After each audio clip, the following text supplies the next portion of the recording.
नमो तस्स भगवतो अरहतो सम्मा सम्बुद्धस्स। नमो तस्स भगवतो अरहतो सम्मा सम्बुद्धस्स। नमो तस्स भगवतो अरहतो सम्मा सम्बुद्धस्स।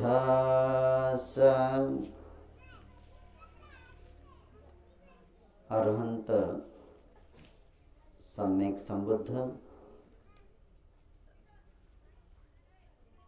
अरहंत सम्यक संबुद्ध आणि सुव्याख्यात केलेला सद्धम्म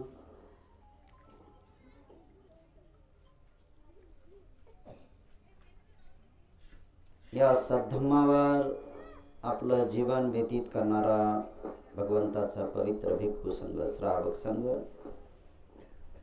या त्रिरत्नाला वंदन करतो। बोधिसत्व परमपूज्य डॉक्टर बाबासाहेब आंबेडकर यांच्या धार्मिक चळवळीमध्ये शेवटचा श्वास असेपर्यंत समर्पण।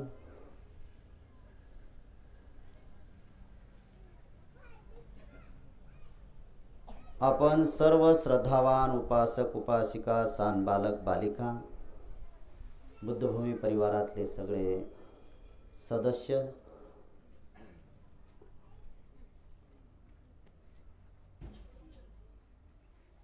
माझे सहकारी, कल्याण मित्र,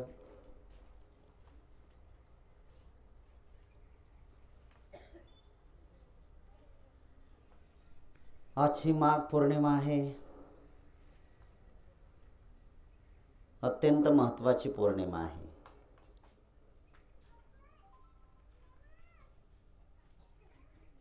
दुःखावर मात करण्यासाठी, दुःखाला संपूर्ण नष्ट करण्यासाठी जो अरहंत सम्यक संबुद्धाने मार्ग सुरू केलेला आहे, त्या मार्गाने स्वयं तर चाललेच, पण इतरांनाही सुद्धा त्यांनी तशी प्रेरणा दिली आणि अनेक लोक दुःखातून मुक्त झाले।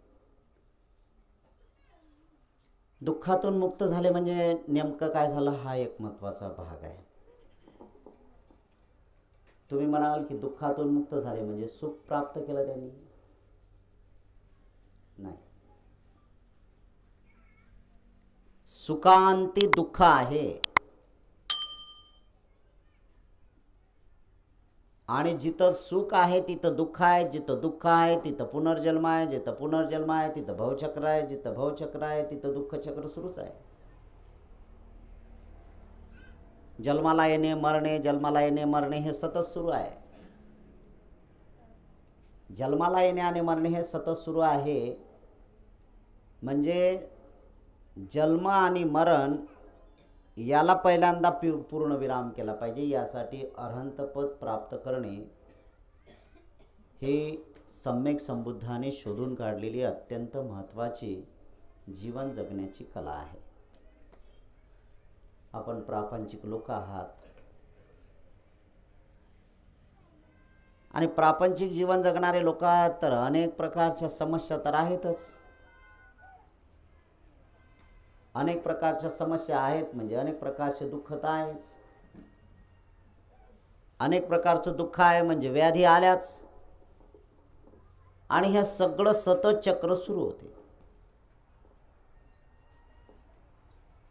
बुद्धाने कधी असा अट्टहास धरलेला नाही, अरहंत सम्यक संबुद्धाने असा अट्टहास धरला नाही की बाबा सगळे भिक्षू व्हा म्हणून, नाही। यालाही पुण्यपारमिता आहेत। वानखडे साहेबांनी मगाशी सांगितलं की पुण्यपारमिता करा, पुण्यपारमिता करा। पारमिता ह्या दुःखाला मुक्त करण्यासाठी सहाय्यभूत असतात। मानसिक शारीरिक जे दुःख आहे, मानसिक आणि शारीरिक दुःखाला दूर करण्यासाठी पारमिता हे अत्यंत महत्त्वाचं आहे. मगाशी आमच्या माई शीला सिद्धार्थ दामोदर यांनी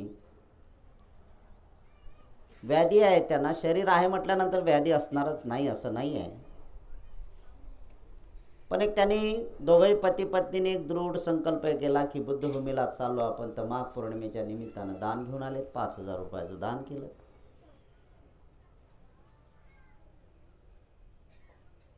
हे एक सगळ्यात महत्त्वाचं आहे की पारमिता माणसाला दुःखातून मुक्त करते.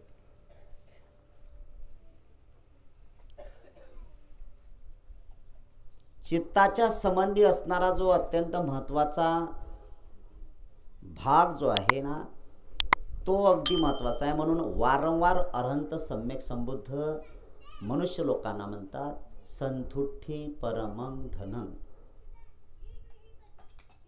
संतुष्टी परमं धनं. संतुष्टी म्हणजे समाधान. समाधान हे सगळ्यात श्रेष्ठ धन आहे. तुम्ही किती कमावलं त्याला कोणी विचारत नाही आहे. किती लाख कमावले, किती कोटी कमावले, किती अब्ज कमावलेत, ह्या सगळ्या वरवरच्या गोष्टी आपण सहज बोलू शकतो, सहज सांगू शकतो, सहज ऐकू शकतो आपण. पण दुःख मनातलं तर जात नाही ना. मनातलं दुःख कसं जाईल? हे तर प्रवचनाच्या माध्यमातून खरंच आहे, हे असं आहे. हा तर केवळ फक्त एक बुद्धिविलासाचा भाग झाला. हां भंतीजी सांगतात खरं आहे, ते काय करणार. कधी कधी हां बाबा बरोबर आहे, आपल्याकडे एवढंसं आहे, आपल्यापेक्षा जास्त लोकांकडे धन आहे. हां खरंच त्यांच्याकडे धन जास्त आहे ना, आणि धन जास्त आहे म्हणून दुःखी वाटतात ते बिचारे. हे तर वरवरचं आपलं काम झालं. पण कुठेतरी एक चित्त उठून उभं राहते आणि सांगते त्याच्याकडे किती पैसे आहेत, किती धनवान आहे तो, काय काय खात असेल, कसा राहत असेल, कसा आयुषपूर्ण जीवन जगत असेल. अरे सगळं दुःखाचं कारण आहे. सगळं दुःखाचं कारण आहे.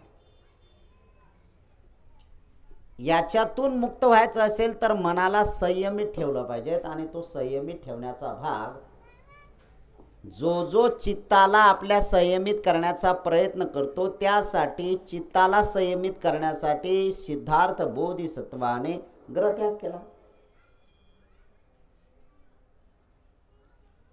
आणि ग्रहत्याग करून किती वर्ष खडतर तपश्चर्या केली? एक नाही, एक दिवस नाही, एक महिना नाही, एक वर्ष नाही, 6 वर्ष कंटिन्यू तपश्चर्या केली. 6 वर्ष. आजचा उपसुताचा दिवस आहे ना, अत्यंत महान उपसुताचा दिवस आहे. कधी कधी पाठीमागून येतात मावल्या, काही पुरुष मंडळी बाबा येतात. आपण एक दिवस सुद्धा भुकी राहू शकत नाही. किती दिवस? एक दिवस. सिद्धार्थ बोधिसत्व 6 वर्षाची कडथर तपश्चर्या करत असताना त्यांनी दृढ संकल्प केले, वाढवले. त्यांनी एक झाला की दुसरा, दुसरा झाला की तिसरा, अशी अवस्था केली की फक्त दिवसातून 1 तिळाचा कण खात होते. किती? 1 तीळ, बस झालं काम. 1 तीळ. आपण तर एका जेवणाला किती पदार्थ बनवतो. हा पदार्थ, तो पदार्थ, तो पदार्थ, तो पदार्थ. मावल्यावर तुम्ही आले तिकडून घेऊन आले, भिक्षू नाही, तुमच्यात एवढी मोठी श्रद्धा निर्माण झाली ना, मला त्याचं खूप गदगद होत आहे. मी खरंच भाग्यवान मी स्वतःला समजत आहे की तुम्ही इथे येताय ना तर भोजन घेऊन येता, आणि भोजन घेऊन येत असताना तुम्ही भिक्षू संघासाठी आणता. हे सगळ्यात मोठं पुण्यकर्म करत आहात तुम्ही. तुम्हाला अजून वाटत नाही याचं काही? कधी कधी तुम्ही असा विचार करा, काय करताय, चला एखादी चपाती घ्या. पण नाही, ज्यावेळेस तुम्ही धम्म आचरणाच्या मार्गाने सुरुवात करा, म्हणजे धम्मपथावर तुम्ही आरूढ व्हा ना, त्यावेळेस हेच पुण्यकर्म तुमच्या अत्यंत लाभदायक ठरणार आहे. बिचारे करत नसतील, त्यांची कशी अधोगती होत असेल, किती पश्चाताप होत असेल, त्यांना भयानक दुःख होत असेल. जे जे खाली हाताने येतात ना, ऐश करायला येतात ना, मौज मस्ती करायला येतात ना, किती दुःखी असतील लोक, ते त्यांचा विचारही करू शकत नाही. पण इथं विहार आहे, भिक्षू आहे, तुम्ही कोण्या भिक्षूला देता याच्याशी काय नाही. तुम्हाला असं वाटत असेल बी सांगपालशी पटत नाही, नाही तर नाही, श्रद्धावाला आहेत ना, आहे का नाही. श्रद्धावालशी पटत नसेल रे, काय हरकत नाही, दोन्ही भंतीची पटत नाही. आम्हाला बुद्धभूमीच्या भंतीचीच पटत नाही, ठीक आहे, नाही पटत. पण बुद्धभूमीला काशे वस्त्र धारण करणारे आहेत, चला ठीक आहे, त्यांचा चेहराच डोळ्यासमोर आणू नका, नाही आम्हाला त्यांना नाही द्यायचं. चिवरधारी आहे, डोळे बंद करायचे आणि चिवरधाऱ्यांना मी भोजन दान देते, अत्यंत लाभदायक आहे, लाभदायक आहे. तो कसा वागतो, काय वागतो हा नंतरचा भाग आहे. मी एका भिक्षूला माझ्यातलं भोजन दान देत आहे, हे सगळ्यात महत्त्व. या पुण्य बलाने त्याचे विकार नष्ट हो, आणि त्याचे विकार नष्ट झाल्यानंतर तो त्या अरहंत पदापर्यंत पोहोचण्याची ताकद निर्माण करो, हे बल त्याला प्राप्त हो, यासाठी मी ते भोजन दान देत आहे. किती महत्त्वाचे आयटम आणले सगळ्यांनी. कोणी भजे आणले, कोणी लाडू आणले, कोणी शिरा आणला, कोणी अनेक पदार्थ. म्हणजे जवळजवळ एका ताटात माझ्या जवळजवळ 16-17 पदार्थ होते, प्रत्येकाच्या घरून आणलेत ना. कोणी डाळ आणली, कोणी हे आणलं, कोणी कढी आणलीत. ह्या सगळ्या पदार्थ त्या ठिकाणी आणलेत, वाढलेत. काय खावा हा विचार आहे ना, आहे का नाही.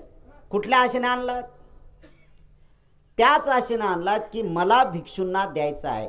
पण हे जे आणताय तुम्ही, त्याबरोबर हे एक दृढ भावना ठेवली पाहिजे.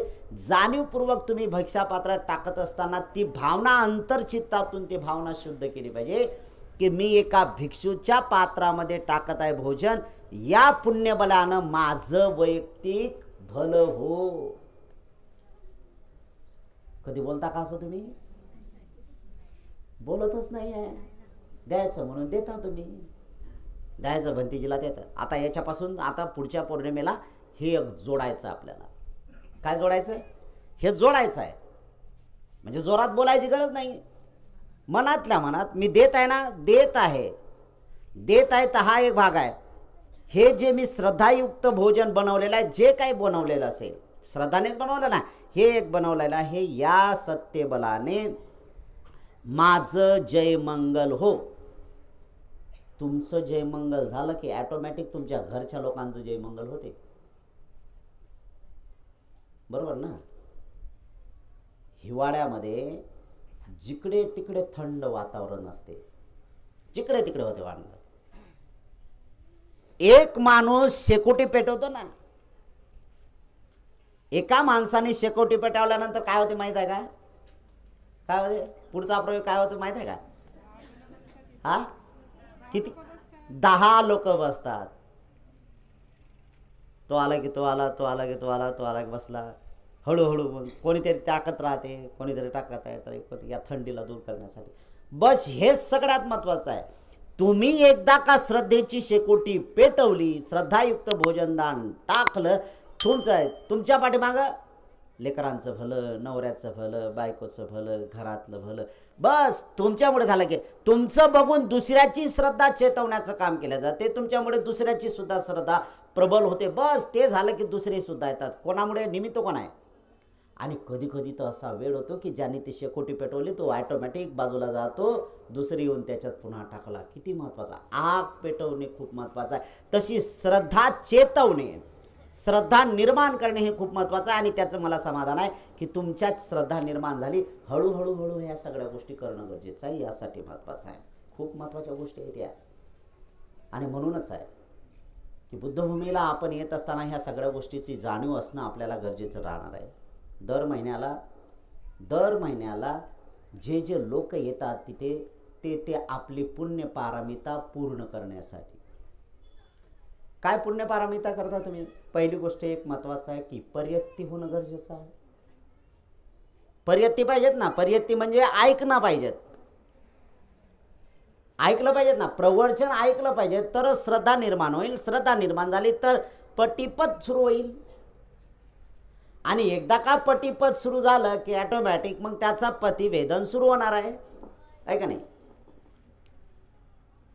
ही तर चित्तामध्ये तर धारणा झाली पाहिजेत ना, चित्तामध्ये धारणा झाली पाहिजे. त्यासाठी एक सगळ्यात महत्त्वाचं, जसं की चित्तामध्ये अनुकंपित चित्त झालं आणि सगळीकडे झाडं ज्यावेळेस आलं, झाडं बघितले, अरे वृक्ष जरा रुठल्या गेलेत, सुकत आहेत, पाणी नाही, यामुळे चित्तामध्ये ते पाहुणे झाले. आणि सगळ्यात लोकांचे बरेचसे प्रयोग केलेले आहेत. कोणी काय काय सांगत होतं, काय काय सांगत होतं, हे सगळे केलेत. आम्ही पाणी पण बघितलं आणि मी स्वतः त्यात पाणी बघायला होतो.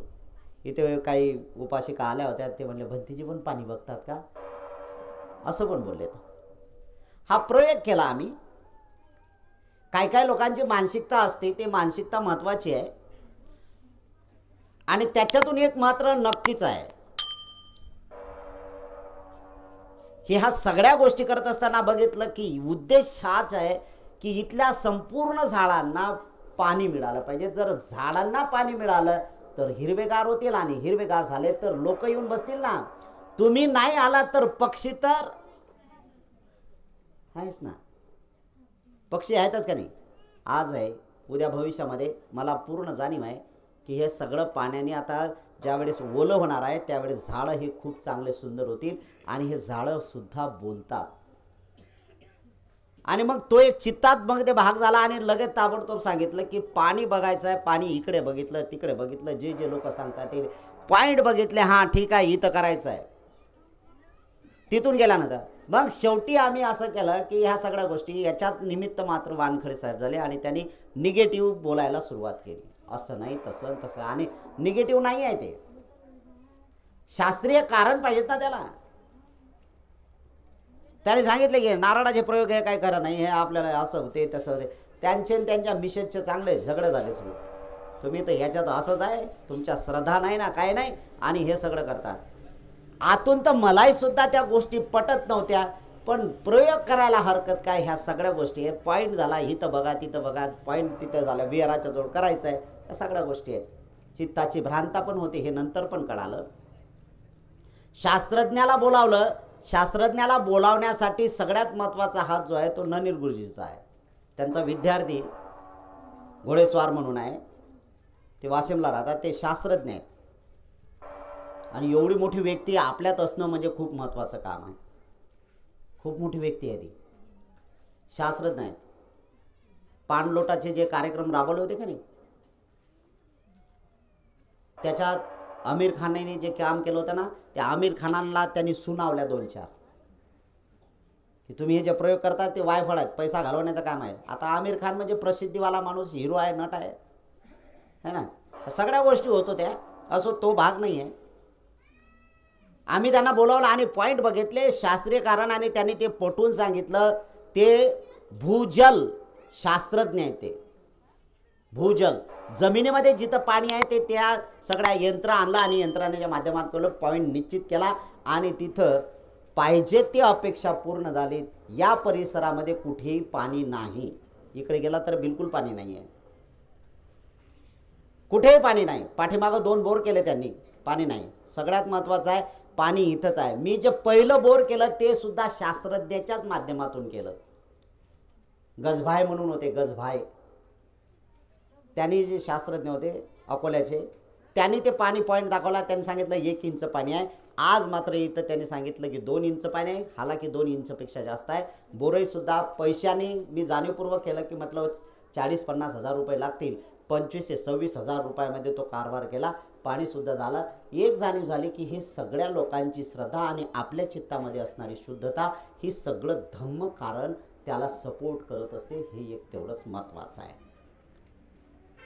हे जे श्रवण केलं आणि त्यानंतरची प्रक्रिया केली. आता उद्या काय होईल, उद्या इथलं जे झाडं लदबद होतील, सावली गार होईल, इथे लोक बसतील ना, तर हे पटिवेदन, त्याचा अनुभव ज्या वेळेस आपल्याला येईल, हे ती एक सगळ्यात महत्त्वाची सुरुवात श्रद्धावान लोकांच्या मनामध्ये होणं गरजेचं आहे. यासाठी ह्या सगळ्या गोष्टी करणं गरजेचे राहणार आहे.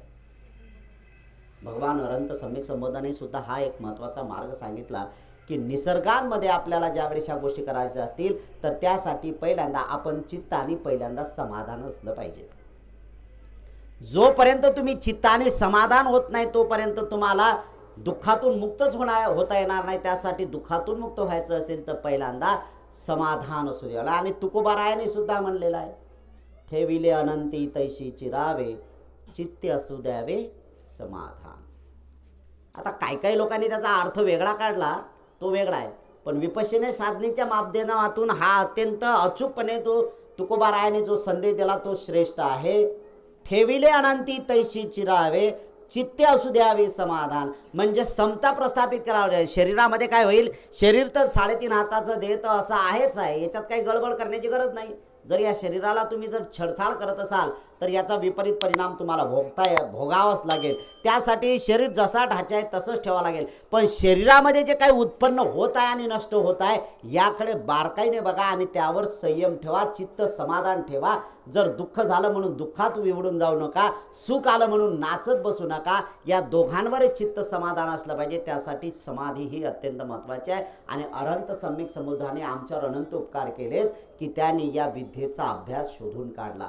तिळाचा एक कण खाल्ला, किती, एक पुण्य फार मिळत आहे.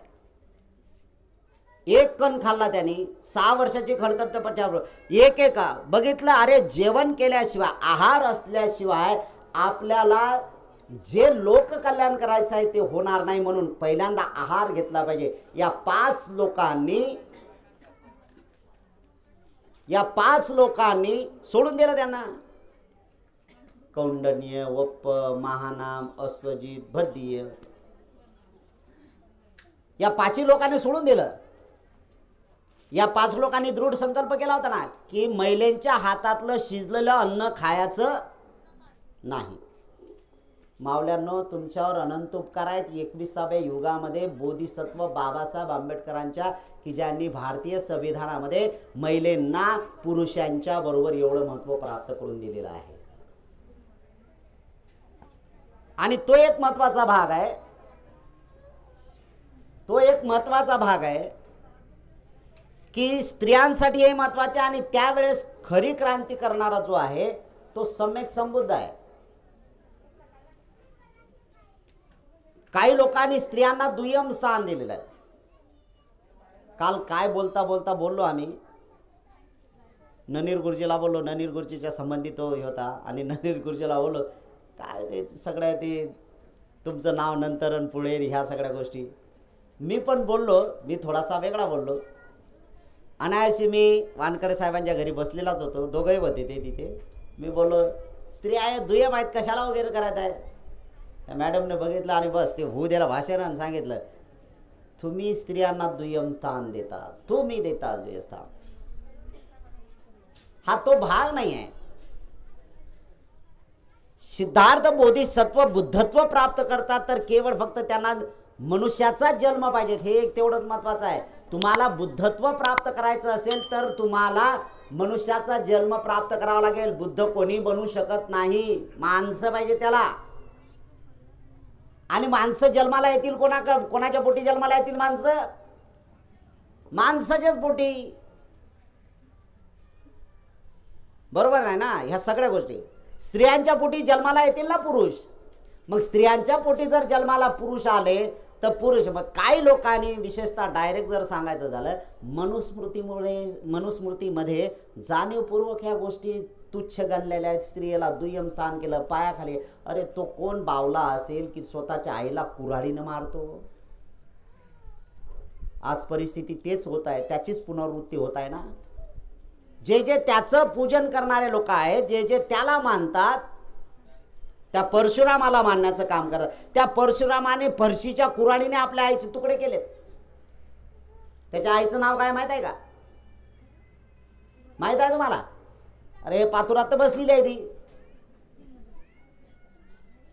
रेणुका, तिच्या आईचं नाव आहे. ह्या सगळ्या गोष्टी कुठून होतात, कशा होतात, हा एक महत्वाचा आहे ना. आईचे खांडोळे केले त्यांनी, दुय्यम स्थान दिलं त्यांनी. आणि पुन्हा रूपी आज 21व्या युगामध्ये पुन्हा त्याला वर काढण्याचं काम करतात.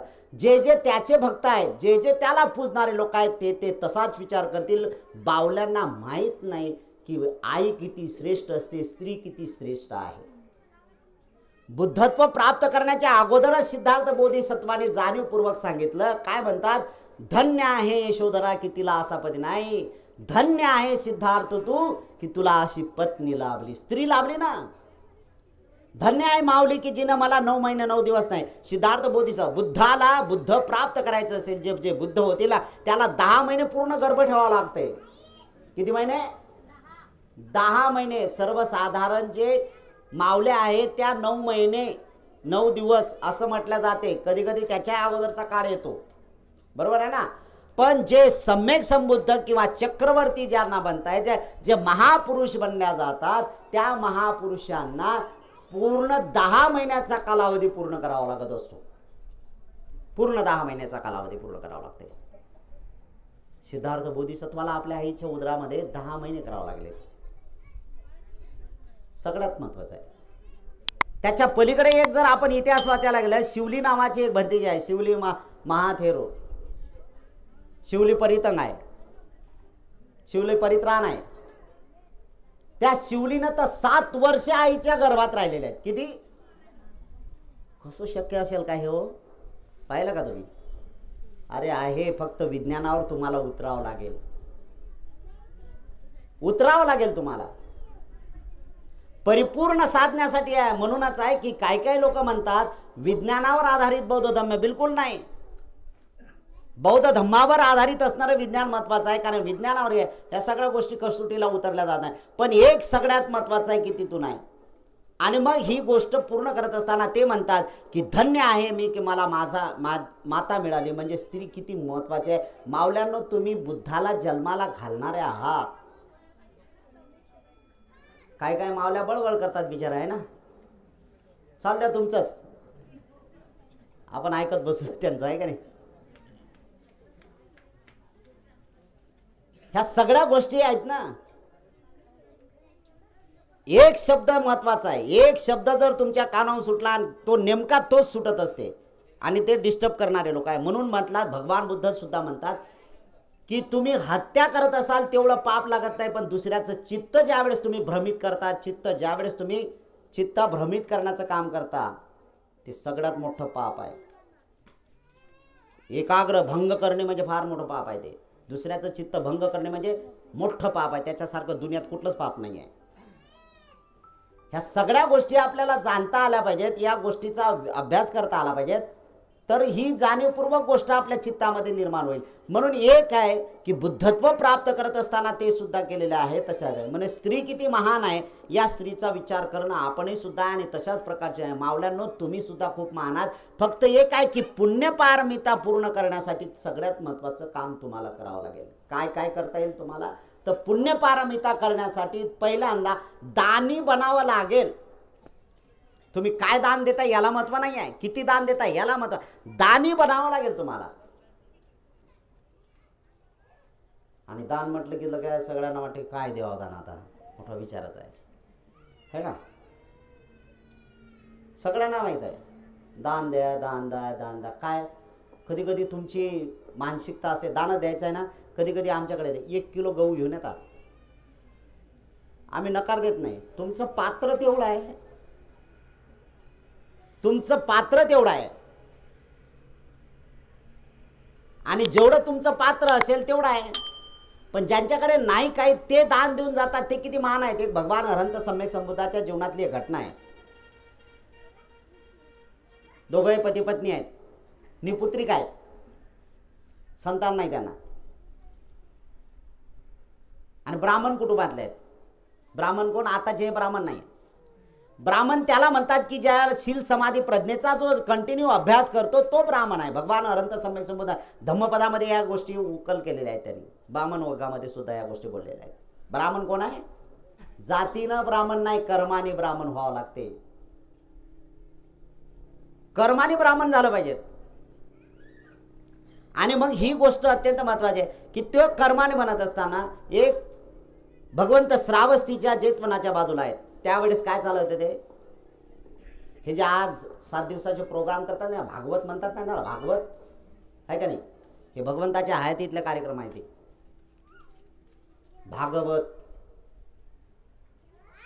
जिथं भगवंत वदतात ते भागवत. भगवंत कोण आहेत? कोणी भगवान नाही आहे. नाव चांगलं भगवान, दारू पिऊन गटारात. नाव काय ठेवलं? नाव भगवान. सर्रासपणे बिड्या फुकत राहते. याला काय भगवान म्हणणार आहो का आपण? मुख्यतः 3 गोष्टीला तो जाळून टाकतो, राग, द्वेष आणि मोह.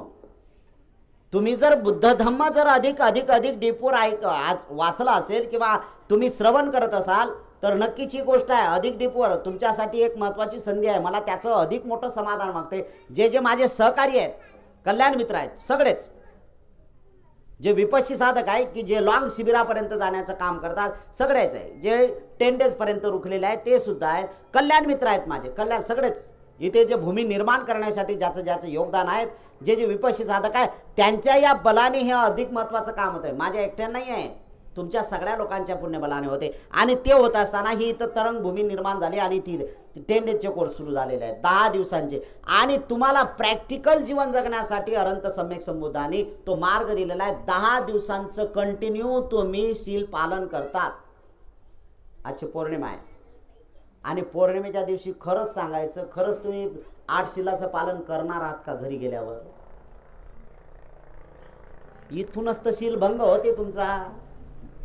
काय होते माहिती आहे का? समजा इथून गेला, त्या गेटपर्यंत तिथं गेला आणि ते तुम्ही गाडी आणली किंवा तुमच्या रिक्षा आणला, काय आणलं, तो जर गेला असेल तर पहिल्यांदाच अरे त्याला फोन करून करून, अरे कुठे आहेस रे, कुठे आहेस? तो गेला, तो मी इकडे आलो, तिकडे गेलो, पाचपुरात गेलो, थोडं जेवायला होतं, अमुक होतं, बस झाल्याशिवायच होऊन त्याला. कुठलं शील झालं पालन तुमचं? मेल्या तुला आता जायचं होतं का? अरे कसं बोलताय तुम्ही? झालं का शील पालन? नाही झालं. काही काही शीलपालनाच्या अष्टशिलाच्या याच्यात आम्हाला उपवास होता ना, माहीत काहीच नाही. उपवास होता ना, उपवास म्हटल्यानंतर झाडाच्या खाली मस्त जेवण करत बसल्या मावल्याला. जेवण झाल्यानंतर लगेच कंबरेची पिशवी काढली, काय तंबाखू आहे का, सुपारी आहे का, काय ते सगळं झालं, खाणं सुरू. कुठलं शीलपालन करता रे तुम्ही? शीलपालन कुठलं करता तुम्ही? अरे याला त्यागा. तुम्हाला वाटते हे तुम्ही हे पळली या वळण सकळ इंद्रियाशी, तुकाराम महाराज म्हणतात, पळली या वळण सकळ. तुमच्या चित्ताला तुम्ही वाईट व्यसन लावलं आणि वरून वरून तुम्ही मुलामा दाखवता की नाही आम्ही बुद्धभूमीला चाललो. अरे तुम्हाला लाभ झाला पाहिजेत ना. सांगा त्याला, जे काय तुम्ही दुर्व्यसन करत आहे त्याला थांबा, घरी ठेवून द्या, ते आजच्या दिवस बघू. जर नाही खाल्लं तर मरणार आहात का? आणि जर यदा कदाचित न खाता मेला तर किती चांगलं होईल.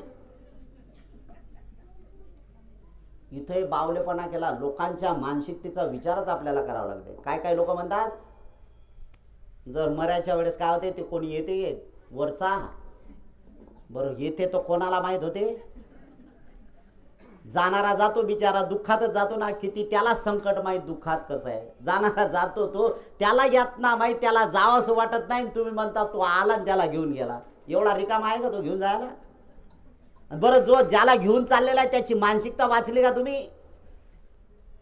त्याला राहायचं आहे का जायचं आहे याला विचारला का तुम्ही? नाही, अजिबात नाही. त्याला जावंसच वाटत नाही. म्हातारा झाला ना तरी नाही, 90 वर्षाचा हातात काठी आहे, 90 वर्षाचा झाला, त्याला सांगितलं जा ना आता झालं ना तुमचं, विचारू नका तुया काय घरचं खातो का, तूच माझ्यावर, आणि बस आफतच आहे आफत. मी कमावलं म्हणूनच झालं, सगळ्या गोष्टी, ह्या सगळ्या गोष्टी होतात ना. असं तो भाग नाही आहे. पण ही एक मानसिकता लोकांनी केली की बाबा आहे तो यमराज येतो, तो घेऊन जातो, मग येतो. बरं गेल्यानंतर काय, तर त्याने असं म्हटलंय, तो विचारते तिथे काय, ज्याने व्यसन केलं नाही त्याला तिथे एंट्री मिळत नाही. व्यसन करून ये काय, किमान तंबाखू तरी खाऊन ये, घ्या आता. आणि इकडे म्हणतात, वर्तमान काळामध्ये म्हणतात की जर तुम्ही नशापान करत असाल तर सद्गती प्राप्त होत नाही. आणि तिथं तुम्हाला स्वर्गात जायचं असेल तर तू विचारता काय खाल्लं का, तू काय व्यसन केलं का, नसेल केलं तर मग खाली उतर चाल.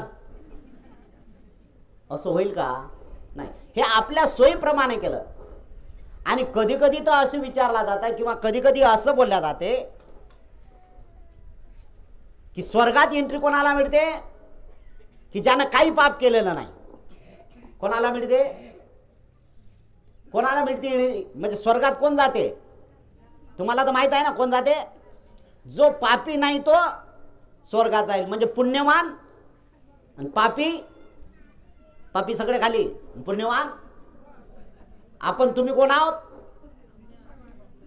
कसे काय पुण्यवान असणार आहात? खालीच जाऊ आपण,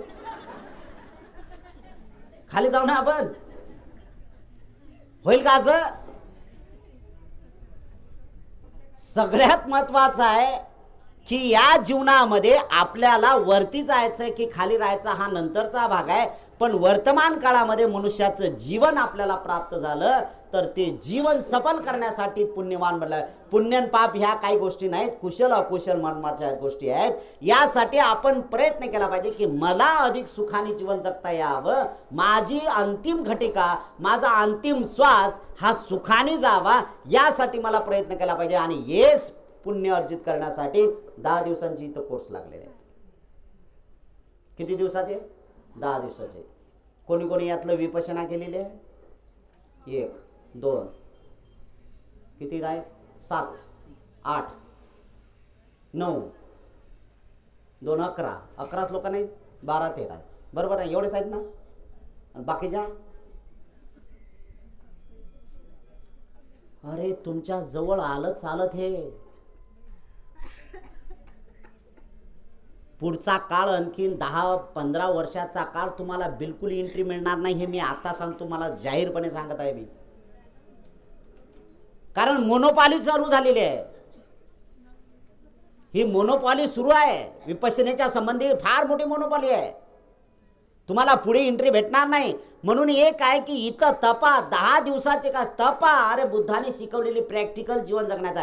कारण इथं तुमच्याकडून प्रॅक्टिकली शिलाचं पालन करून घेतल्या जाते. 10 दिवसांपर्यंत पंचशील पालन केले जाते तुमच्याकडे. तुम्ही हत्यारी बनत नाही, तुम्ही चोरी करत नाही ना, व्यभिचाराचे विचार येतात ना, अगदी खोटं बोलत किंवा कुठल्या प्रकारचं नशापान. एवढे पंचशीलाचा पारमिता पूर्ण करण्यासाठी तुम्हाला सहाय्य उठवते. हेच लोक पूर्णत्वाला नेण्यासाठी महत्वाचे आहेत आणि त्यासाठी प्रयत्न करणं गरजेचं आहे. माघ पौर्णिमा भंतेजीने खूप चांगल्या प्रकारचं विवरण सांगितलं. ह्या ज्या अत्यंत महत्वाचे या माघ पौर्णिमेला भगवान अनंत सम्यक संबुद्धाने घोषणा केली की माझं महापरिनिर्वाण होईल. आपला मृत्यू आला तरी आपण सांगत नाही, मेलोय तरी सांगत नाही आपण मेलो का जिवंत आहे म्हणून. सांगतो का? सिद्धार्थ बोधिसत्व सम्यक संबुद्ध होतात आणि सम्यक संबुद्धाने या पौर्णिमेला घोषणा केली की आजपासून 3 महिन्याच्या नंतर काय वैशाखी पौर्णिमा आहे आणि वैशाखी पौर्णिमेला माझं महापरिनिर्वाण होणार आहे 3ऱ्या प्रहरी. आणि त्याच धर्तीवर आपण गेल्या वर्षीपासून श्रामणेर शिबिर सुरू केलेलं आहे. थोडंसं माझं 19-20 होतं चालू. म्हटलं काय रिस्पॉन्स आहे काय माहीत नाही. तसे सहाय्यभूत असले पाहिजेत. त्याला कल्याण मित्र म्हणतात. ते कल्याण मित्र सुद्धा असले पाहिजेत. माझं मन ढवळलं होतं. मी म्हटलं की नाही आता आपल्याला पहिलं शिबिर झालं, फार त्रास होतो, आपण श्रामणेर शिबिर घ्यायचं नाही. कल्याण मित्राचं काम आहे. सांगितलं नाही आपल्याला शिबिर घ्यावाच लागणार आहे. तुमचे शब्द हे प्रमाणबद्ध झाले पाहिजेत. यासाठी तुम्ही तेही सुद्धा यावेळेस सुद्धा श्रामणेर शिबिर घेणं गरजेचं आहे. आणि म्हणून आपण पाहिलं तर कारण ह्या सगळ्या गोष्टी आहे. या पौर्णिमा म्हणजे वैशाखी पौर्णिमेला समापन होईल त्या अगोदर आपलं श्रामणेर शिबिर राहणार आहे. ज्यांना ज्यांना वयाच्या 18व्या वर्षापासून पुढे ते 50 वर्षाच्या आतील जेवढे काही असतील ना, त्यांनी या शिबिरामध्ये सहभागी होतात. त्यांना चिवर आपण देणार आहोत. भलाही ते 10 दिवसाचं नाही झालं तरी 8 दिवसाचं करू, 8 दिवसाचं नाही 5 दिवसाचं करू, एवढं तरी करता येईल. कारण श्रामणेर शिबिर हे एकमेव या जिल्ह्यातलं एकमेव हे तेथलं केंद्र बनणार आहे. त्या धर्तीवर हे श्रामणेर शिबिर सुद्धा होणार आहे. आपण या म्हणूनच बोराची आम्हाला अडचण होती, पाण्याची अडचण होती, त्यामुळे हे बोर झालेलं आहे. या बोराला आपण पाणी भरपूर लागलं, या सगळ्या गोष्टी झाल्यात. इथं मंगलमैत्रीचं वातावरण तयार झालेलं आहे. म्हणून पाण्याची काही अडचण येणार नाही, हे तेवढंच महत्त्वाचं आहे. आपणही सुद्धा त्याच मार्गाने सुरू केलं आहे. मग या पौर्णिमेला भगवान अनंत सम्यक संबुद्धाने महापरिनिर्वाणाची घोषणा केली आणि सांगितलं. त्याच्या अगोदर जो प्रवास सुरू झाला होता, तर याच पौर्णिमेला प्रवास करत असताना वैशाली नगरामध्ये अनंत सम्यक संबुद्ध आले आणि सम्यक संबुद्धाने जाहीरपणे सांगितलं की या पुन्हा वैशालीचं मला दर्शन होत नाही. म्हणून मागं ओढून भगवान बुद्धाने पुन्हा पाहिलं तर लोक भगवंताच्या पाठीमागं आहेत. भगवंत चालले, भगवंताने सांगितलं की नका येऊ आता पाठीमागं. पुन्हा भगवंत पाठीमागं बघतात, वैशालीचा डोळे भरून बघतात. मैत्री आहे ती. मैत्री आहे भगवान बुद्धांची वैशाली नगरावर. 2-3 वेळा भगवान बुद्धांनी बघितलं लोक पाठीमाग आहेत. त्यावेळेस भगवान अनंत सम्यक संबुद्धांनी सांगितले की अरे जा आपापले काम करा. आणि तिथून प्रवास सुरू करत असताना भगवान अनंत सम्यक संबुद्धांनी सुद्धा त्यांना दान दिलं. दान, भिक्षू झाले भगवान बुद्ध झाले म्हणून काय त्यांनी सुद्धा एक दान देऊन टाकलं. भिक्षापात्र जे होतं ते भिक्षापात्र लिच्छवी लोकांना दिलं आणि सांगितलं की या भिक्षापात्रावर त्यांनी नंतर स्तूप बांधला आणि त्या स्तूपावर ह्या सगळ्या वैशाली नगराच्या पुढे जर तुम्ही काही किलोमीटर गेलात तर तिथं केसरिया नावाचा स्तूप आहे. त्या स्तूपामध्ये भगवान अनंत सम्यक संबुद्धाचं भिक्षापात्र ठेवलं. भगवंतांनी दिलेलं त्याचं किती श्रद्धायुक्त आहे. श्रद्धेने केलं ना.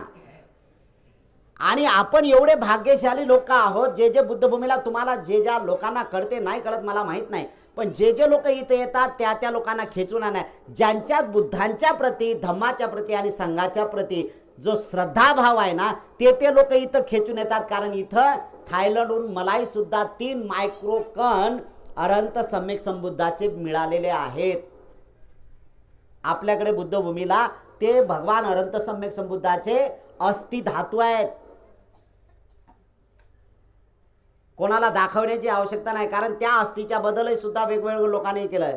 पाहू द्या, असा हात लावा तसा हात लावाला, अरे ती श्रद्धा नाही. म्हणून दर वैशाखी पौर्णिमेच्या दिवशी आपण अनंत सम्यक संबुद्धांच्या अस्थि दर्शनाचे इथं ठेवत असतो. तो एक महत्त्वाचा आहे. म्हणून आपण त्या दिवशी आपण तर भगवंताला बघितलं नाही पण अस्थि ते व्हायब्रेशन आपल्यापर्यंत पोहोचलं पाहिजेत आणि आपण त्या पुण्यबलाने शुद्ध बनलो पाहिजे. त्यासाठी प्रयत्न करा, पारमिता करा. आणि पारमिता करण्यासाठी अनंत सम्यक संबुद्धांनी सांगितलं की तुम्हाला दानी बनलं पाहिजे. दानी बनलं पाहिजे. आणि तुम्ही दानी बनता तर कशासाठी बनता? तुम्ही कोणावर उपकार करत नाही, दान देतायत. म्हणजे तुम्ही बुद्धभूमीला दिलात तर बुद्धभूमीला काय उपकृत केलं का? तुम्ही उपकार केले का बुद्धभूमीवर? नाही. तुम्ही म्हणणार आम्ही दान देतो उपकार कसे नाही? अरे हे तुमच्यासाठी करत आहात तुम्ही, हे विसरता कामा नये.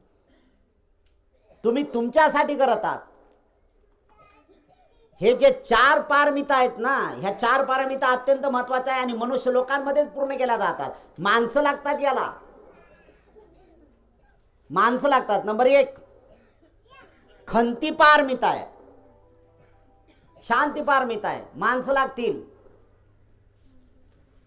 मैत्री पारमिता, करुणा पारमिता, माणसं लागतील त्याला. दान पारमिता, माणसं लागतील त्याला. हे जे माणसाचं काम आहे ना, समजा तुम्हाला दान द्यायचं आहे, कोणाला दान देणार आहात? जर माणसं नसतील तर कोणाला देतात दान? उपयोग काय होणार आहे? माणसं लागतील ना त्याला. म्हणजे माझं पुण्य अर्जित करण्यासाठी कोणीतरी माणसं लागतील आणि माणसांपैकी त्यापैकी एक आहे की कोण्या माणसाला दिलं पाहिजेत तर अधिक लाभ होईल. तर जर तुम्ही ज्याला आपण म्हणू की दुराचारी माणसाला जर तुम्ही पुण्य म्हणजे दान केलं, लाभ तर होईल, नाही होणार नाही असं नाही, पण थोडासा लाभ होईल. त्यापैकी सद्वर्तन करणाऱ्या माणसाला, सदाचारी माणसाला दिला तर अधिक लाभ होईल. त्या सदाचारी माणसाला देत असताना त्याच्यापेक्षा चला ठीक आहे, त्याच्यापेक्षा एका दिवसाचा श्रामनेट बसला तर त्याच्यापेक्षा कितीतरी लाभ होणार आहे.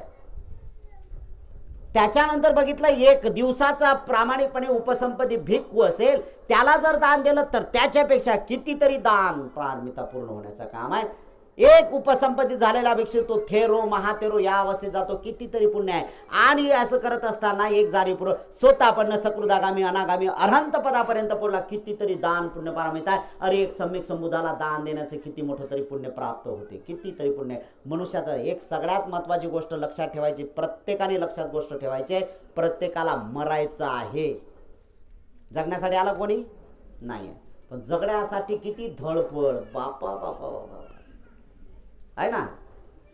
कोणाला मरावंसं वाटते का? नाही मरावं वाटत. तुम्ही किती म्हटलं मला जगायचं आहे तरी मरणाने तुम्हाला सोडलं का? नाही आहे. मरण कधी येईल, कुठे येईल, कशाने मरण येणार आहे? आणि मग मरण येणारच आहे तर त्या अगोदर, मरणाच्या अगोदर काही पुण्य करा ना. पुण्य करा म्हणजे कोणासाठी करा? तुम्ही कोणाला उपकृत करा याच्यासाठी नाही. मी पहिल्यांदा सांगितलं की तुम्ही पुण्य करताय म्हणजे कोणाला दान करताय, उपकार करता अजिबात नाही. बिलकुल कोणावर उपकार करत नाही तुम्ही. तुम्ही स्वतःच्या मनावर उपकार करत आहे, स्वतःवर उपकार करत आहे की तुम्ही दान कर्म करता. आणि दान पारमिता पूर्ण करण्यासाठी बुद्ध म्हणतात सडळ हाताने निष्पाप मनाने तुम्ही दान कर्म केलं पाहिजे. आणि तो दान पुण्य पारमिताचा भाग आहे. भगवंताच्या हयातीमध्ये श्रावस्तीच्या बाजूला ब्राह्मण नावाची एक व्यक्ती निपुत्रिक आहे आणि निपुत्रिक असल्यानंतर त्याने सुरुवात केली दान करणं. संयोग असा झाला की त्यांच्याकडे काहीच कपडे नाही आहेत. त्या माऊलीकडे एक धोती होती फक्त. हाय उघडा. त्यांची जर कहाणी वाचली तुम्ही तर फार वेगळी कहाणी आहे. दिवसाला धोती ते माऊली घालत होती आणि याला कुठं बाहेर जात असेल तर ती घरात राहत होती नग्न आणि हा घालत होता आणि हा बाहेर जात होता. तिला बाहेर जायचं असेल तर ती घालत होती, हा घरात राहत होता नग्न. पण बुद्धाने शिकवलेल्या शिकवणीतला बिलकुल किंचितही कमी पडू दिलेला नाही. आणि सप्ताह सुरू आहे. भगवान बुद्धाचं प्रवचन किती दिवस ठेवलं त्या लोकांनी? 7 दिवसांचं सप्ताह. सप्ताह आहे, 7 दिवसांचं प्रवचन. एक दिवस ऐकलं त्याच्या चित्तामध्ये भगवंत आहे, कारण पुण्य पारमितावाला आहे. लहरी आल्या कानावर, अरे भगवंताचे रोमांच झाले शरीरावर. बुद्धवाणी ऐकली ना. आता तर भंतीजीचा कंटाळा ऐकायला येतो आपल्याला. बुद्ध तर नाहीच. लय जर झाला तर काय काय बुद्धभूमीला तेच ते काय काय काय लोकांना बोलतो ना आपण. काय केलं? हो नाही आम्ही जात असतो, आम्ही बुद्धभूमीला जात असतो. काय घेऊन आला रे?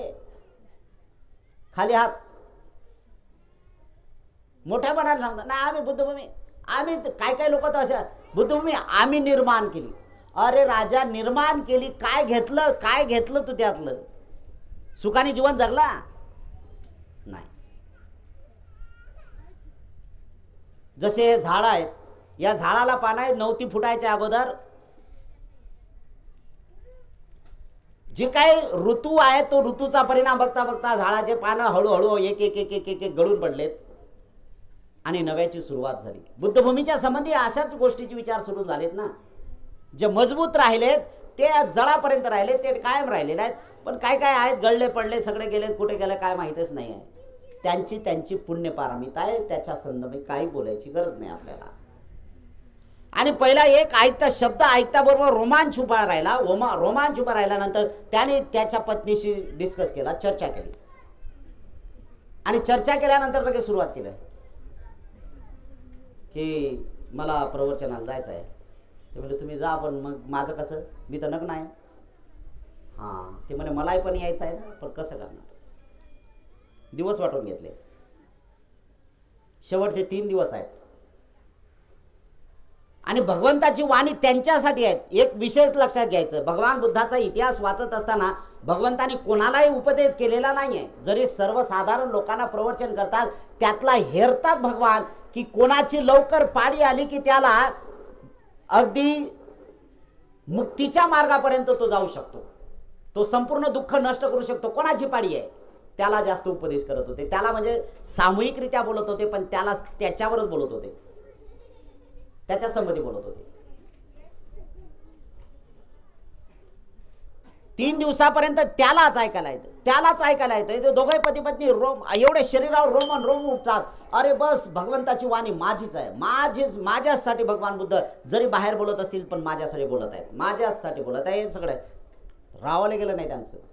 कारण माहीत आहे कधी मृत्यू होईल, कधी मरणार काही समजणार नाही. त्या अगोदर मला सद्गती प्राप्त व्हावी, मला या जन्म मरणाच्या चक्रातून मुक्त व्हावं, मला दुःखातून चक्रातून मुक्त व्हावं, यासाठी मी प्रयत्न केला पाहिजे. त्यासाठी बुद्धवाणी ऐकणं मध्ये आहे. जे बुद्धवाणी ऐकतात त्यांचं कल्याण आहे. 3 दिवस शेवटचे राहिलेत. दोघांनी कमिटमेंट केली, सकाळी तू ऐकायला जाय, संध्याकाळी मी ऐकायला जायचं आहे. का केलं यांनी असं? एकच धोती आहे. सकाळी माऊली जात होती तर धोती घालून जात होती आणि बसत होती, प्रवचन ऐकत होती. लज्जा राखण्यासाठी कपडे पाहिजेत ना. घरी आली संध्याकाळी की तो धोती घालून जायचा. बाई घरात बसलेली आहे. तो ऐकायला जात होता. त्याच्यानंतर संध्याकाळी 3ऱ्या दिवसाच्या संध्याकाळी अधिक जाणीवपूर्वक हे झालेत आणि त्याच्या चित्तामध्ये आला की मलाही काहीतरी भगवान अनंत सम्यक संबुद्धाला दान द्यावं असं वाटते. दान देण्याची भावना ज्यावेळेस उत्कुंठ इच्छा झाली, उत्कुंठ इच्छा अशी झाली की बस. पण मार्शना उठून उभी राहिले ना त्याच्यावर. मार्शनाने पहिल्यांदाच प्रभाव सुरू केला. अरे तू तर नंग आहेस, काय देशील रे, एकच तर धोती आहे तुझ्याकडे, काय देणार आहे दान, काय देणार आहे, तुझ्या घरी द्यायचं आहे का काय, अरे तुझी तर भूकमारी होत आहे, तू काय दान देणार आहेस भगवान अनंत सम्यक संबुद्धाला. कधी कधी त्याने सांगितलं हो खरं आहे ते, थांबला. घरी आला, बायकोला सांगितलं मलाही दान द्यायचं आहे. दुसऱ्या दिवशी पण गेला. दुसऱ्या दिवशी तर प्रकर्षाने बस मला दान द्यायचं आहे एवढी इच्छा, इथपर्यंत शब्द आले नाही मला काहीतरी दान द्याय काय द्याय. पुन्हा मार्शना उत्पन्न झाली. तिसऱ्या दिवशी ज्या वेळेस सांगितलं की मला आता दान द्यायचंच आहे, मला दान द्यायचं आहे, या मला दान देण्याच्या याच्यावर सुरुवात केली. काय दान देऊ, काय दान देऊ, काय दान देऊ, हे जी सुरुवात केली त्यांनी, मार्शना एवढी प्रभावित झाली, एवढी प्रभावित झाली मार्शना, एवढी प्रभावित मार्शना झाली की त्यांना दान द्यावं असं वाटतच नाही का काय. पण त्यांची इच्छा होती, ते मार्शनेने हेरलं. भगवान अनंत सम्यक संबुद्ध बघत होते. हा झाला आणि संयोग असा झाला की शेवटचा दिवस आहे तो, आणि शेवटच्या दिवशी ह्या सगळ्या गोष्टी होत असताना लगेच हे केलं आणि बस अरहंत सम्यक संबुद्ध दान देण्याचा आहे. आणि त्यावेळेस सगळे राजे महाराजे सगळे बसलेले आहेत. त्याच्यामध्ये जे द्वंद्व चाललेला आहे, त्याच्यामध्ये जो संघर्ष सुरू आहे, तो संघर्ष कोणाचा सुरू आहे, मार्शनेशी सुरू आहे. तुमच्यावर मार्शना येते बरं, तुमच्यावर मार्शना येते नाही असं नाही, भयंकर मार्शना आहे. दान तर तुम्हालाही द्यावं असं वाटते, पण काय करणार, एवढंच घे बस झालं बाबा, जायचं वाटते तर खरं आहे. मी लय चांगला दिसलो पाहिजे, लय चांगली दिसलो पाहिजे, किती आभूषणं घालता आपण, काय कामा येणार आहे रे तुमच्या, हे येईल काय कामाचं आहे, ह्या सगळ्या गोष्टी काय कामाचं येणार आहे तुमच्यासाठी सांगा, काहीच नाही. समजा अचानक काही लोकांना हा प्रयोग होतो म्हणा, काही लोकांच्या संबंधी होते असं. गेला तुम्ही मार्केटमध्ये, नटून थटून गेला, कोणीतरी आला, चोर धरलं, लुटलं, नेलं, काय कोण बोंबलात बसा, काय फरक आहे, किती दुःखी होणार तुम्ही. पण त्यातलं जर दान दिलं तर समाधान होईल ना, दान दिलं तर किती समाधान होईल. आणि समाधानाचा भाग हा महत्वाचा आहे ना, हे तर करावंच लागणार आहे. आणि म्हणून अरहंत सम्यक संबुद्ध म्हणतात, आग लागली, आग सगळ्यांच्या ह्याच्यात आग लागली, सगळ्यांच्या घराला आग लागली. तुम्ही आगीनं पेटलेला आहेत बरं, नाही असं नाही, तुम्ही लय आगीनं पेटलेला आहेत. तुम्ही होणार आम्ही सगळं कमावतो, आमच्यासाठी कमावतो, हे करता ते करता ते करता, बस एवढं कमावा तेवढं कमावा, शरीरावर सगळे डागडागणी सगळ्या गोष्टी करा बरं केल्यात, पुढे काय. जे तुमच्या हातात राहील ते तुमचं राहणार आहे. म्हणजे काय राहणार आहे, जे जे तुम्ही दिलं ते शिल्लक राहणार आहे, बाकीचं काही शिल्लक राहत नाही. दानात जे दिलं ते शिल्लक आहे, दानात जे दिलं ते शिल्लक आहे, आणि तो शिल्लकाचा भाग महत्वाचा आहे. आपल्याला तेच जाणावं लागेल ना, त्याच्याकडे काही नाही आहे, त्याच्याकडे काय, हा सगळ्यात महत्वाचा भाग आहे. त्याच्याकडे काहीच नाही, दान देण्याची वृत्ती आहे. आणि दान द्यायचं, काय दान द्यायचं आहे तर देख, भगवान अनंत सम्यक संबुद्धाच्या जवळ त्या दोघांचाही संघर्ष सुरू आहे. मार्शनेचा, हे मार्शना उत्पन्न झाली, त्याच्यावर नाही देऊ शकत. आणि बस द्यायला उठला पुन्हा बसला, द्यायला उठला पुन्हा आला, काहीच नाही. सगळ्या लोकांच्या समोर शेवटच्या ह्याच्यात मार्शनेवर विजय प्राप्त करायचा आहे. आणि बस कमरेचं धोतर, कमरेची धोती काढली, नंग झाला आणि त्याचा गोळा केला आणि भगवान अनंत सम्यक संबुद्धाकडे गेला आणि सांगितलं की भगवान हे दान घ्या. सगळे लोक बघत राहिले, राजा सगळे सगळे बघत राहिले. आणि ज्यावेळेस भगवान अनंत सम्यक संबुद्धाने त्याला श्रद्धेने हात लावला, हात लावल्याबरोबर 3 वेळा शब्द मुखातून बाहेर पडले, मी जिंकलो, मी जिंकलो, मी जिंकलो. आवाज गेला ना सगळीकडे. कोणाचा आवाज असतो माहीत आहे का? भयानक आवाज कोणाचा होतो माहीत आहे का? तुम्ही जर कंजूशीनं दिलं ना दान तर कंजूशीच तुमच्या वाट्याला येणार, हे तेवढं सत्य आहे. मी तुमच्या हिताचं बोलत आहे, मला द्या असं म्हणत नाही मी. तुम्हाला जे द्यायचं ते अगोदरच ठरवायचं तुम्ही किती द्यायचं आहे. पण काय काय लोकांना कंजूशीच आहे. काय करणार आहात तुम्ही? जसं कंजूस द्याल तसं तुम्हाला प्राप्त होईल, हा निसर्गाचा नियम आहे. जेवढं द्याल तेवढंच आहे. समजा एक झाड आहे, बारीक झाड, एकाने बारीक झाड आणून दिलं होतं. ते बारीक झाड एवढं आहे, त्याला वाढायला किती वेळ लागेल? किती वेळ लागेल त्याला? अरे कधी कधी तर ते मरून पण जाते. कोण लक्ष देणार आहे त्याला? किती जपावं लागते. पण त्यापेक्षा आता झाडं मोठे, ज्याने 10 फुटाचं झाड आणलं तो सहज 8 दिवस पाण्या वाचून राहू शकते का नाही? जेवढं मोठं आहे तेवढी गॅरंटी जास्त आहे, जेवढं कमी द्याल त्याची नो गॅरंटी. आणि तेच काम केलं. मी जिंकलो, मी जिंकलो, मी जिंकलो हे शब्द त्याच्या मुखातून बाहेर पडले. ते एवढे प्रभावी शब्द होते की राजा सुद्धा चकित झाला. आणि राजा सगळं झाल्यानंतर भगवान अनंत सम्यक संबुद्धाला म्हणलात, महाराज भगवान, महाराज म्हणला, भगवान मी राजा आहे, मी आतापर्यंत म्हटलं नाही मी जिंकलो. हा माझ्यासमोर नंगा झाला, याने धोती दान दिली तुम्हाला, आणि हा म्हणतो जिंकलो. याने कोणाला जिंकलं ते? भगवान अनंत सम्यक संबुद्ध म्हणतात, अरे प्रसन्नजिता, हे तुला माहित नाही, हे तुला माहित नाही. त्याने जिंकलं. कोणाला जिंकलं?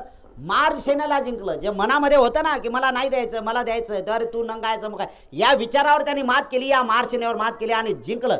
त्याने दिलं सोडून, जिंकला.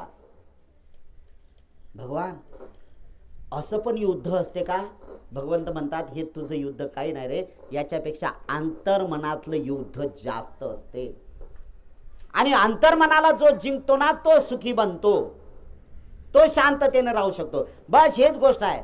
मग काय केलं? भगवंताचे शब्द ऐकल्यानंतर बस सुरुवात केली, प्रवचन संपला आणि बस भगवंताचा त्याचा सत्कार केला. त्यांनी एवढा मोठा सत्कार केला. काय केलं? अरे हा नंगा आहे ना, काहीच नाही. त्याने सांगितलं, राजाला बोलावलं. राजानं बोलावल्यानंतर अरे तू जिंकलेला आहेस. बस राजाने काय दिलं? एक जोडी त्याला दिली, एक जोडी त्याला धोतर जोडी दिली, त्याला एक हे कपडे दिलेत. त्याने काय केलं? एक कंबल दिलं त्याला. त्याने काय केलं? ते दान देऊन टाकलं. त्याने सांगितलं की आपलं नाही आहे, हे मी दान दिलेलं आहे, मला लालसा येईल. मग त्याने मग ते केल्यानंतर तो राजा भगवंताच्या दर्शनाला गेला. बघितलं तर भगवंताला ते कंबल दान दिलेलं होतं त्याने. ते म्हणाले, महाराज भगवान हे तर दान मी त्याला दिलं होतं, ते इथं काय? म्हणलं त्यांनी ते दान दिलं. अरे का दिलं त्याने? ते म्हणले हे आपलं नाही आहे, ते दान याच्यामुळे दान त्यांनी दिलं ना, म्हणून नाही. म्हणून त्यांनी काय केलं की ठीक आहे, हरकत नाही. तो पुन्हा घरी गेला, ऑर्डर सोडली प्रधानाला की त्याला बोलावून गेले. त्याला 2 जोडी दिल्यात. त्यांनी 2 जोडी केल्यानंतर बघता बघता त्यांनी अगदी 32 जोड्या दान केल्या. त्यांनी 32 जोड्या दान करत असताना त्यांनी आता केलं की नाही, एवढं काम आपल्यातनं होत नाही आहे. आता जर आपण राजाने असं 32 जोडी दान करून टाकली तर राजा आपल्यावर रुठेल, राजा आपल्यावर नाराज होईल आणि याचा अपमान होईल. म्हणून त्यांनी त्याच्यासाठी वापरण्यासाठी 2 जोडी काढून घेतल्यात आणि सगळ्यात दान करून टाकल्यात. हा एक महत्त्वाचा आहे, कारण दानावरच ह्या सगळ्या गोष्टी आहेत. बघताना असा प्रकार सुरू झाला की राजाने त्याला अर्ध राज्य देऊन टाकलं. त्याचं सांगितलं की तू या गावाचा राजा आहेस, तू या सगळ्या गोष्टी आहेत. सगळं स्वतंत्र त्याला बाहेर केलं. आणि तिथून हे कशामुळे आहे? दान दिल्यामुळे ह्या सगळ्या गोष्टी प्राप्त होतात. आता नाही होणार बरं. तुम्ही म्हणणार की बाबा दिलं, असं दान दिलं की लगेच आपणही राजा होऊ गावातलं. बिलकुल नाही. काय काय सरपंच रेंजमध्ये असतात ना उभे, सरपंच येतात, अरे भंतीजीचं प्रवचन ऐकलं, आले की दान द्या, दान द्या. बिलकुल नाही. लालशेपोटी होणार आहे ते काम. त्याच्यासाठी खूप मोठा संघर्ष करणार आहे, संघर्ष करावा लागेल, ते आहे. पण हे काय की हे होईल नाही होईल तो नंतरचा भाग आहे. दानातून सगळ्या गोष्टी निर्माण होतातच, होतात नाही असं नाही आहे. पण सगळ्यात महत्त्वाचं आहे की स्वतःच्या मनाला जिंकण्याची इतपत योग्यता आली पाहिजे, त्यासाठी प्रयत्न करणं गरजेचं आहे. याच पौर्णिमेला ही एक अत्यंत महत्त्वाची घटना घडली. 2 घटना. तिसरी घटना सुद्धा भंतीजीनं सांगितलेलं आहे. आनंद यांचं महापरिनिर्वाण झालं. 5 नद्यांचा संगम आहे.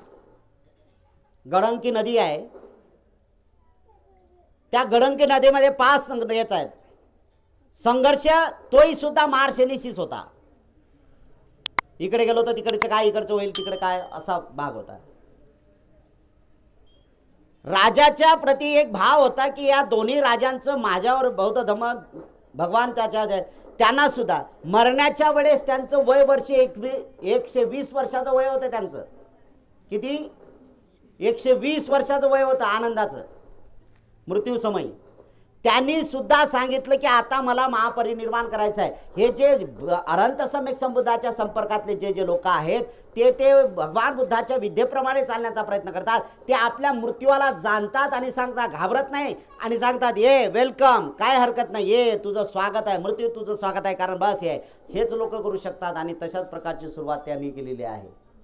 मला एक आपल्याला जाणीवपूर्वक सांगायचं आहे, या माघ पौर्णिमेच्या निमित्ताने आपणही सुद्धा मरणधर्मी आहोत हे लक्षात घ्या. आणि त्यासाठी तुम्हाला जे काय चांगलं करता येईल ते तेवढं चांगलं काम करा की जे उपयोग लोकांच्या हिताचं होईल. मला हेच करायचं आहे. तुम्ही कसे आहात याला नाही, कोण मेल्यानंतर तुम्हाला कोण बघायला येणार आहे? मेल्यानंतर कोण बघायला येणार आहे? तुम्ही किती वर्ष जगले याला कोणी मोजत नाही. कसे जगले याला कोण जाणणार आहे थोडंसं. त्यापैकी तुम्ही चांगले की वाईट हात सुद्धा वाईट विचार करणारे लोक त्या ठिकाणी येतात. आणि म्हणूनच आहे की आपण कसं जीवन जगलं पाहिजे त्यासाठी करा, कारण पुण्यच हे तुमच्या अगदी जाणीवपूर्वक जवळ राहणार आहे. जेवढं पुण्य आहे तेवढं सध्या. आणि शेवटच्या याच्यामध्ये सांगायचं झालं तर भगवान अनंत सम्यक संबुद्ध म्हणतात, निरय लोकांमध्ये तरी तुमचा जन्म झाला नाही पाहिजे यासाठी तुम्ही प्रयत्न करा. निरय लोक कोण? खालचे लोक. 4 लोकांमध्ये आपला जन्म होता कामा नये. याच्यातून मनुष्य लोकांचा जन्म साध्य करायचं असेल तर आपण सगळ्यांनी दानी बनलं पाहिजे, शीलवान बनलं पाहिजेत आणि आपण या विद्येचा अभ्यास केला पाहिजेत.